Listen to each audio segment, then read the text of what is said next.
As our living planet drifted on the sea of eternity, soon after the dawning of the 20th century, the winds of change began to blow. Events were to take place which would change the course of mankind forever. The atomic age had arrived.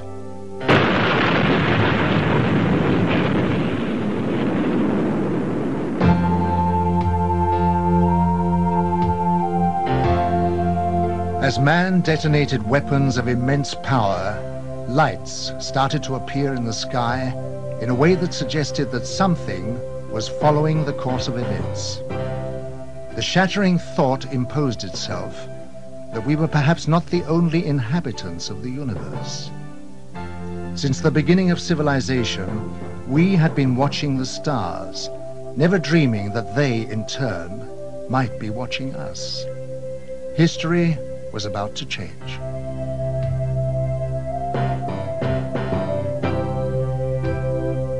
Because these lights appeared suddenly in the sky over Washington on July 20th, 1952, moving from the White House to the Capitol, hundreds of people witnessed the extraordinary event, and it left them stunned.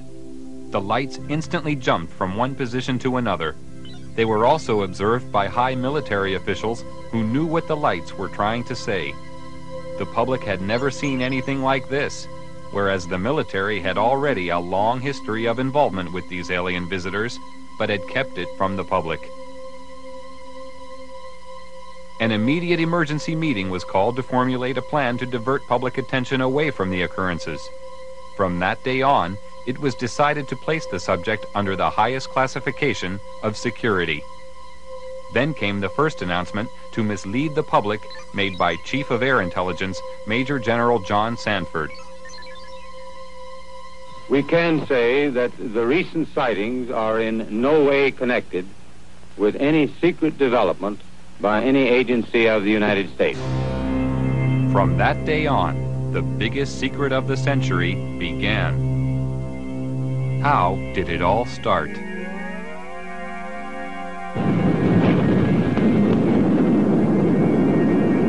After the first atomic bomb was detonated, more tests were made of the effects on the environment and human subjects to gauge the degree of contamination unleashed. No knowledge of the devastating long-term effects existed at this time. Here in New Mexico, an army base close to a small town called Roswell became the focus of attention on July 2nd, 1947, when Bill Brazel, a farmer, found a crashed disc-shaped craft on his land. The military arrived on the scene and quickly isolated the spot when they found debris scattered over a wide area. They also found 4 dead humanoid alien bodies who had been ejected from the craft. Because of many recent UFO sightings by the military, they accepted the existence of visitors from outer space who obviously possessed a technology which was far beyond our understanding. Now, for the first time, they had tangible evidence and were eager to learn its secrets. Roswell was the home of the 509th Bomber Wing, the sole American atomic bomber group. Major Jesse Marcel, an Army intelligence officer, was engaged on the recovery operation and asked Walter Haut, the Army public relations officer, to prepare a story for the local newspaper. He told me to prepare a release with basically the information that he gave me over the phone. When it was done, to take it into community and hand deliver it to the 4 news media we had in Roswell at that time, which is what I did. The story was published in the local paper. The news was also prepared to be aired by the local radio, but Judd Roberts, the radio station manager, was warned not to broadcast it. Sorry. The question that we ran into is the very next morning, some friendly person, probably from Clinton Anderson's office, called us from Washington and said, we understand that you have some information, and we want to assure you that if you release it on this matter, because it's not supposed to be released, it's very possible that your license could be in jeopardy, and so we suggest that you not do it. And he said, when I mean in jeopardy, like maybe 3 days. Preparations were made at Roswell Army Base for the transport of the wreckage. Robert Shirkey witnessed the secret handling of the parts. They came in the front door, straight down the hallway, and right out onto the ramp to climb into the airplane. And these were the people that were carrying parts of the crashed flying saucer at that time, UFO today, that I got to see. And that was the only thing I got to see. And it was very short, very quick. Colonel Blanchard, in order to get out of their way, had backed into the doorway of the ops office. And I stepped up to him and I said, "Colonel, turn sideways. I want to see too." On instructions from the Pentagon, Thomas Jefferson DuBose and General Ramey created a cover story saying the crashed object was a weather balloon. But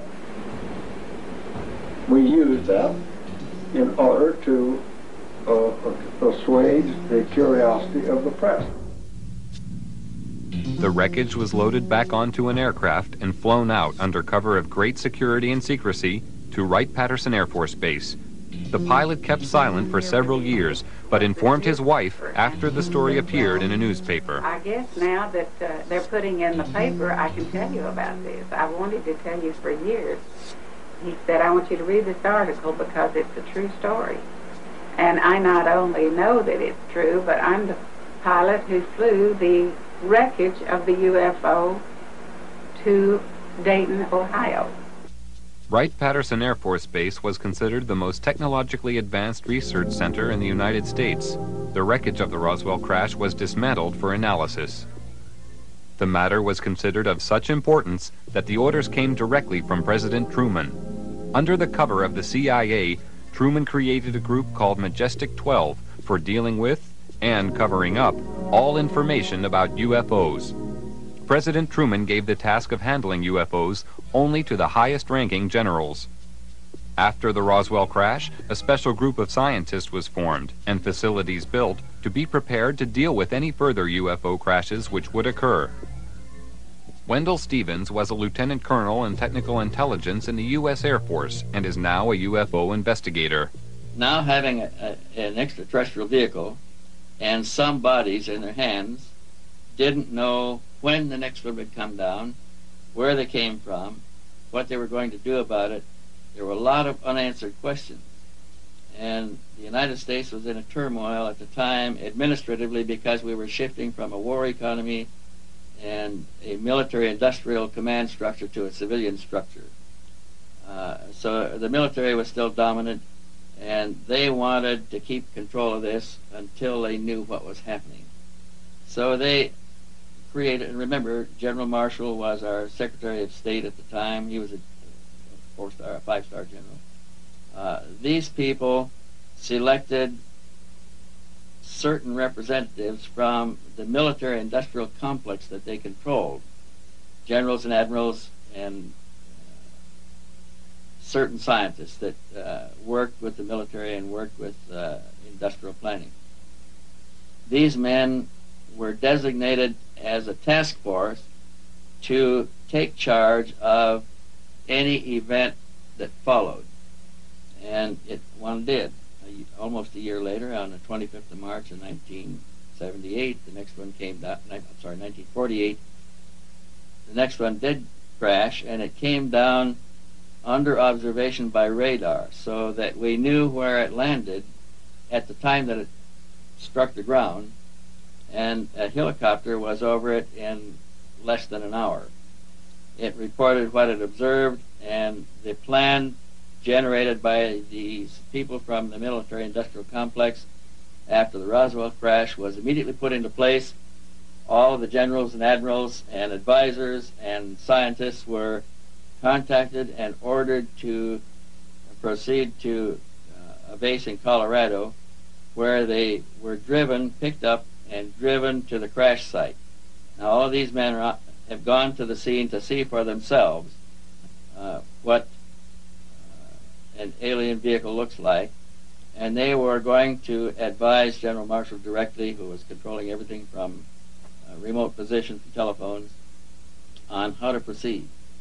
And when an operation is that big, you can't cover everything up. We discovered that the owner of the property where the vehicle came down was arrested in his house with his family, and they were kept in the house for 4 days, not allowed to go outside or anything. All the roads in the area were blocked. All access was closed. People that lived close enough to know something about it were kept in their houses. Now, if it never happened, then this evidence wouldn't exist. But now we are finding solid evidence that something strange did happen and that these events actually took place. Then we found people who observed the recovery of the craft from a distance, that saw the task force moving across off roads over country to a secure military facility at Los Alamos. And with these leads, we were able to turn up other witnesses, all of whom had been sworn to secrecy by their superiors at the time they participated in these events. And only a few of them would talk to us, and only on condition that they not be identified because of their vulnerability. What happens in a case of violation of security oaths of this nature, they could lose all pay and allowances due or ever to become due. They could be imprisoned. They could be fined a lot of things that none of them could stand. Through Secretary of State General Marshall, the security of the UFO situation was intensified. A closer relationship developed between the military and Majestic 12. As time passed, the power of Majestic 12 grew stronger. Virgil Armstrong was an intelligence officer with the CIA and worked with highly classified assignments. He retired with the rank of major. I received documents which said that a UFO had landed in the middle of White Sands, New Mexico proving grounds, and that this object was inert, was under surveillance, and would be kept under surveillance until they could determine whether it was hostile or friendly. It later turned out that it was friendly in that the occupants were dead, and when we got aboard there were 5 bodies. The bodies were diminutive in size, in other words 3.5 feet. The largest one was just under 4 feet. 2 of them were obviously the commanding officers because 2 of them wore epaulets on their shoulders. Later turns out that they were all male. When we flew them back to Wright-Patterson, of course, the examination, physical examination, and the autopsy, of course, revealed that they were indeed all male.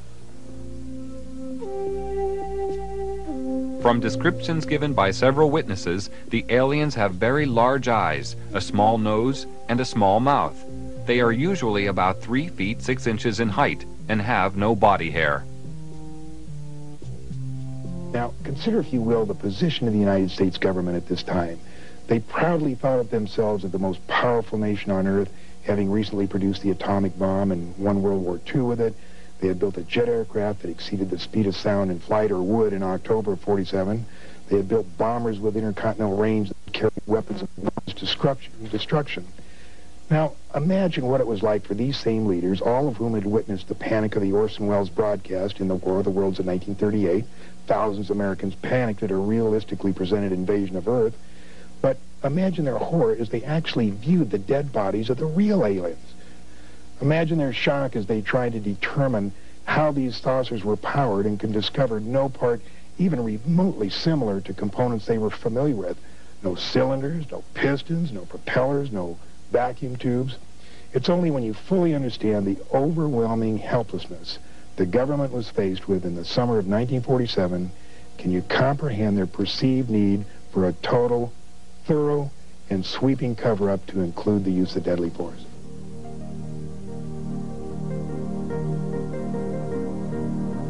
Increasing numbers of civilian witnesses reported seeing UFOs between 1945 and 1950. Among these, many reported personal contact with aliens who look exactly like us and had come in our best interest to guide us through our problems and warn us against taking the wrong direction. Many of our race already exist on your planet, living and working among you for the purpose of giving advice and guidance to a limited number of individuals with whom they make contact. The people contacted know we are among you, and have been chosen because of their awareness and understanding of the higher cosmic laws. Your society is not yet ready to be made aware of our presence, but as your evolution progresses, we will reveal ourselves. Your authorities persist in trying to entrap our kind with the purpose of obtaining knowledge for aggressive means. This cannot be permitted to occur, and is the main reason for our secrecy.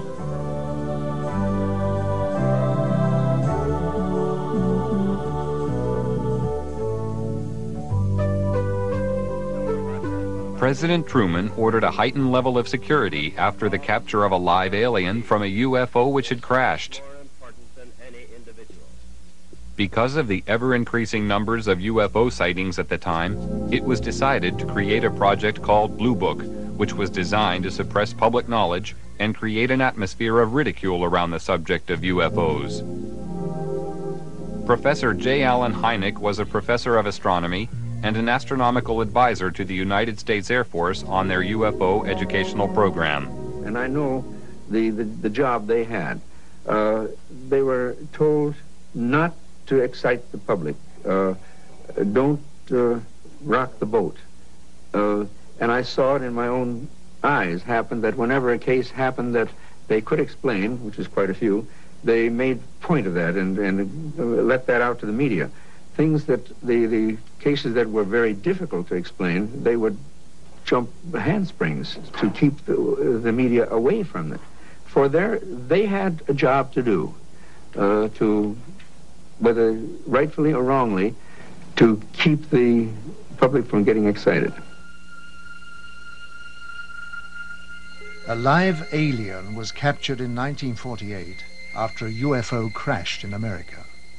He refused to communicate for 1 year and was given the name EBE, or Extraterrestrial Biological Entity. He later began to communicate and gave details of his home planet. EBE had a large crystal which he linked to his mind telepathically and was able to communicate with his own race.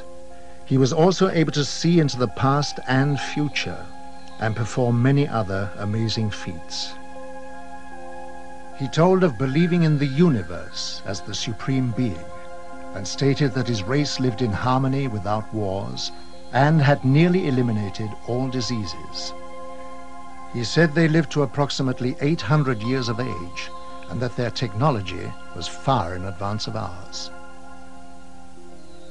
The authorities were amazed by the things they were shown through the crystal. EBE was able to communicate with huge spaceships which were holding orbital positions thousands of miles from the Earth. He told them that their crafts were capable of reaching areas in the universe beyond our imagination, and that they were operated by thought control coupled to biological computers, and consequently did not have any control systems as we understood them. He talked about his planet and how their technology had created a system where everything was self-functional and did not require a workforce to operate it, and that everything was monitored from a central control system. He said that technicians were present there. He said their power source was eternal energy from the cosmos. He told them that his race didn't have a government like Earth, but a society governed by wise elders who sat in council to make decisions of policy. They did not have a monetary system because the needs of the people were catered for by the Federation, which made them all equal. At the request of the aliens, a meeting was arranged with President Eisenhower in 1954. It took place amid tight security at a secret location.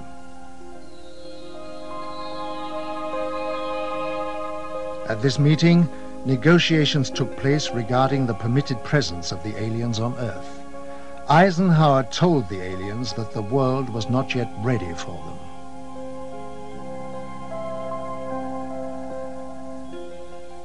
Eisenhower witnessed an alien demonstration of technology and power at Muroc Dry Lake, which is now called Edwards Air Force Base. I believe we made a deal, and the deal was that in exchange for super technology, super weapons technology, we would agree to ignore the abductions that were going on. He made it more military-oriented than, say, a civilian president would have. And it's this, I think, that has let his actions let the real power of the executive office slip through the hands of the president into MJ-12. The President of the United States does not have a high enough clearance to know the whole thing. And it's interesting to note that above top secret, there's 38 levels of clearances. Eisenhower's the last president to have a full briefing on the alien problem. There was a disdain of elected officials throughout the intelligence and military communities, and they just didn't like elected officials. So every president since then has not had high enough clearance to know the whole problem. Now they know there's aliens, they know we've recovered saucers, and they know that we're trying to get technology. But there are certain other things which probably only about 25 people on the face of this earth know. When members of our race visited the Earth, we told you we had a technically and emotionally advanced order who had made the mistake of permitting our technology to stifle our emotional roar. Through the course of time, we had become totally devoid of any emotional instinct and were unable to experience love, hope, or joy. The result of this was a race which had become totally mechanical and had lost the reason for existence. We need help, and we looked to the human race for help, because we realized that all the higher emotions were still alive on Earth. We requested the facilities and material biological assistance necessary to transfer the DNA to our race, to assist us in evolving again. The loss of our emotions was a gradual process which came about silently, without us being aware of it, until it was too late. We now realize that emotion is the greatest gift any creature can have, and without it, existence has no meaning. We need to feel the joy of love and beauty, and to be able to be happy or sad, or even cry and show affection to our own kind. To bring back the spirit of friendship and loving harmony to our world. It is rather problematic about talking or analyzing possible reasons for extraterrestrial visitors. What is the purpose? What are their intentions? If we speculate about the motives of extraterrestrials, we can only do it from a human point of view. However, we must really accept also the possibility that extraterrestrials are, from their mental makeup, from their psychological makeup, so different that motives cannot be compared. They may be completely unemotional in investigating human civilization. They may have no emotions like pity. They may have no emotions like happiness. So the speculation is difficult. When coming down to Earth, it ceases to be free space, with systems to monitor every move. I happened to see flying saucer on several occasions on the radar. I even intercepted with 4 jets in '55, and it was clear to me that the saucers we intercepted could hear what I told the pilots, because they reacted on my instructions to the pilots. It was one day when one of my people in the radar called me and said, "Major," I was captain at that, "Captain, we have something on the screen which passes with a speed of 18,000 kilometers per hour. Impossible. Nothing could fly with that speed. I went out there, yes. They were passing with 18,000 kilometers per hour. All of a sudden, after some while, they did not pass anymore. They were stationary around the field. And they came and they left without we could see it. All of a sudden they were there. All of a sudden when the sweep came around, they were gone. I contacted the operations officer and the station commander. They both came out and they wouldn't believe me. I said, "Give me 4 aircraft and I'll intercept them." Okay. Sometimes there were about 20 objects around the field, and sometimes we were down to a few. It was fog, and therefore a lot of people afterwards said, oh, it was inversion, but it was not. It's proven afterwards it could not be inversion, which is a meteorological phenomenon. So at 11 o'clock I had 4 jets at the runway, and at 11 o'clock the fog lifted so we could take off. And I ordered the 4 jets to take off. In that moment there was 12 objects around the field. And when I said you are cleared for takeoff to intercept unidentified flying objects, 10 of them went away. Right when the sweep came back, there was only 2 left. One 10 miles north of the field, one 15 miles south of the field. I sent the 2 aircraft to the north and the 2 aircraft to the south. 2 aircraft to the north came first, and I said, your boogie, which is the object, is 12 o'clock straight ahead. 12 o'clock, distance 5 miles, altitude unknown. Do we have it in sight? Gone. Came the next one. When it came up, I said, your boogie is 12 o'clock, range 5 miles, altitude unknown. Do we have it in sight? Gone. So it was clear they could hear what I said. But while the visitors monitor our every move with their superior technology, being technically advanced does not always ensure their own safety. This was proved by the UFO crash in the Kalahari Desert in 1989. One of the most documented cases of all time referred to a 60-foot wide spacecraft which was forced down on the border of South Africa. This craft impacted with the desert at high speed, causing a crater 450 feet in diameter and 36 feet deep.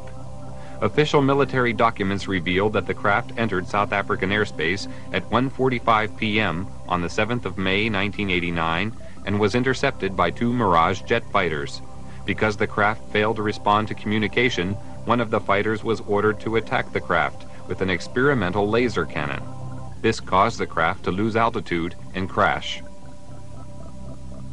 After the craft was retrieved, it was removed to a secret Air Force base, and on arrival at this base, it was found a door had partially opened in the side of the craft. Hydraulic pumping gear was brought to the scene, and the door was forced open. When this was done, 2 aliens staggered out of the craft, and it was found that one appeared to be seriously injured. They were immediately arrested and removed to a medical centre, where a medical team was sent in to try to assist. The authorities at the scene entered the UFO, and hieroglyphics were found inside the machine, alien hieroglyphics of course, and various items of electronic equipment were also removed from the craft. The retrieval team from America arrived eventually, and the object plus the aliens were eventually taken by C-5 Galaxy transporters back to Wright-Patterson Air Force Base, where further analysis was taken on. When the military entered the craft, they quickly removed portable equipment and instruments, some of which were considered useful as potential weapons. This was not certain at the time, but was clarified after scientific investigation. Also found aboard the craft were a series of hieroglyphics, which indicated that the aliens had a written form of communication. The writing gave the impression of an alien alphabet, but it is not known if any of the scientists present were able to understand its meaning. Data found on the craft were stored on a system of silicone slides. It was obvious to everybody at the site that they were dealing with a very advanced technology, including the propulsion system. As more and more alien technology comes into the possession of our scientists, more understanding is being gained about the physics involved in producing propulsion systems capable of taking man deep into space. The American Naval Deep Space Command, who also call themselves the Guardians of the High Frontier, are responsible for the location and identification of all objects in space around Earth. It's their claim that they can track and identify an object as small as a football at a distance of 30,000 miles. They refer to unrecognized tracks as unidentified orbiting objects and have been known to locate up to 6,000 of these in a 3-month period. Their area of responsibility lies outside the Earth's atmosphere. Below this level, the monitoring of the sky is taken over by NORAD, which is the North American Air Defense Network. Larger radio telescopes are on station throughout the world. They can scan the heavens to distances of hundreds of light years. This network of space surveillance ensures that any object heading towards the Earth can be tracked from a vast distance. As an object approaches, it is monitored throughout its journey. If any object should land or crash on Earth, the contact point is known immediately, and quick response teams swiftly arrive on the scene. This network was created after the Roswell incident, and since that time has developed into a sophisticated search and retrieval operation. Quick response teams are located in strategic positions throughout the world. Once there, they isolate the area and ensure that the public is kept unaware of sensitive incidents. All over in NATO, they are interested. It's generals and colonels. The Americans are interested, the English are interested. Everybody knows about it.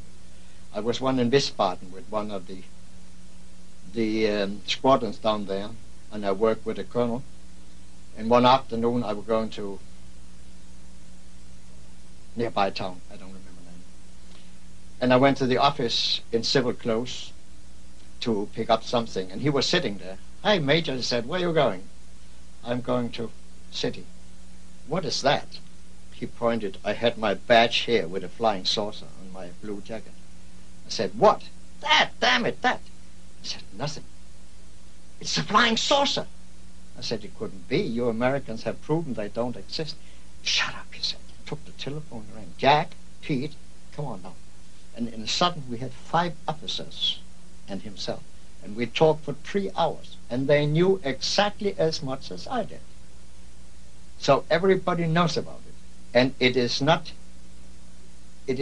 illegal. And you are not disliked. I have talked with generals for hours, not on my purpose. They asked me to talk with them about it. They have received my magazine, UFO Contact, for years. So they are interested, but since the public opinion is secrecy, they can't go any further. Although many years have passed since the beginning of the UFO era, the veil of secrecy has remained to keep the public uninformed. Despite the suppression of information, millions of people throughout the world are still seeing and reporting the presence of UFOs in our airspace. And many more millions are now firm believers in the presence of extraterrestrial flying machines. They know that UFOs exist. I think what has happened over the years, the government has lied so much that they have painted themselves into a corner, and it's almost impossible for them to tell the truth today. The biggest secret in the history of mankind, and the government is not going to let this out. There is no way to get anything out under the Freedom of Information Act. In Russia, the subject of UFOs is now out in the open. Marina Popovich is a retired Russian cosmonaut and fighter pilot. During her military career, she was twice awarded her country's highest military order, Hero of the Soviet Union. She is now one of Russia's leading UFO researchers. 10 years ago, people only made jokes about this subject. Now the attitude to UFOs is very positive. The majority, 80%, think there is extraterrestrial intelligence and that this intelligence is trying to establish mutual contact with us. Now cosmonauts and pilots are more willing to report their contacts with UFOs when they have taken place. Unlike the rest of the world, the Soviet Union has an openness about the subject of UFOs. They even have a monthly television program devoted entirely to it. In the near future, university courses will also be available to study the subject. Several Soviet generals have already stated that there is no question as to what UFOs are. We know they are alien spacecraft. But at the Center for UFO Studies, we have a computerized data bank that now has more than 75,000 UFO reports on it. And what is even more interesting, they come from, by latest count, from 133 countries. When you start reeling off the countries, it sounds like a roll call at the United Nations. And even more interesting, and the just numbers themselves don't mean so much, but the thing that finally convinced me that we were not dealing with nonsense is basically the caliber of the witnesses. Many of the reports are made by highly responsible people of impeccable integrity, people in technical training, air traffic controllers and military and commercial pilots. Finally got to the point, and it took me quite some time, I finally got to the point, however, where I simply said, I can't continue to call these people deluded or nuts. They are seeing something. Something is real. The late J. Allen Hynek was an astronomer, just like I am. His background and mine are very similar. He was for many years a professor of astronomy, and so was I. And what Hynek said was, UFO research is leading us kicking and screaming into the science of the 21st century. Like Hynek, I sought to debunk the reality of UFO phenomena, and like him, discovered just the opposite. Technology has advanced rapidly over the past 50 years for all the world to see. But in secret locations, amid tight security, the true advance of technology is hidden from public knowledge. From one such location came the stealth bomber. This futuristic aircraft is the only type known which has the ability to fly into radar-protected areas unobserved, almost without sound, to perform whatever task is necessary. The technology used in the production of the aircraft is a giant leap forward from conventional technology, and the question has to be asked, where did it come from? At one super-secret U.S. government test facility situated in the Nevada desert, strange glowing lights are regularly seen performing aerobatic displays which are far beyond the capability of our known aircraft. They seem to be intelligently controlled. Can this be yet another example of some secret, very advanced technology, or are the authorities hiding some exotic foreign contrivance? Here at Area 51, also known as Dreamland, is the most highly protected and secret facility in the whole of the United States. Bob Lazar, a physicist, worked on special projects within this complex and felt compelled to reveal what he saw. They are actively and have in their possession alien spacecraft, and they are actively undergoing analysis and flying them. They set up and produce their own gravitational field. Just as the Earth holds all matter down, they produce that same field, but out of phase, and it repels itself. The effects that can cause, the way in which everything operates is by all intents and purposes, magic. I mean, it is so far beyond our level of technology. Why is such technology available only to the few and not to the whole of mankind? Have we the right to know? Are we ready for it yet? Or is the race for technological advantage more important? Why keep a secret about probably one of the most important events in history, that there's been contact from an alien civilization? It's a significant event in history, more significant than anything. With the tremendous distances involved, travel to the stars would seem impossible. But with man's endeavor and resourcefulness, these problems will be overcome as they always have been in the past. Scientific estimates tell us that there will be a breakthrough in space travel in the near future. When the boundaries of distance break down, the Earth will become our home, the universe our world.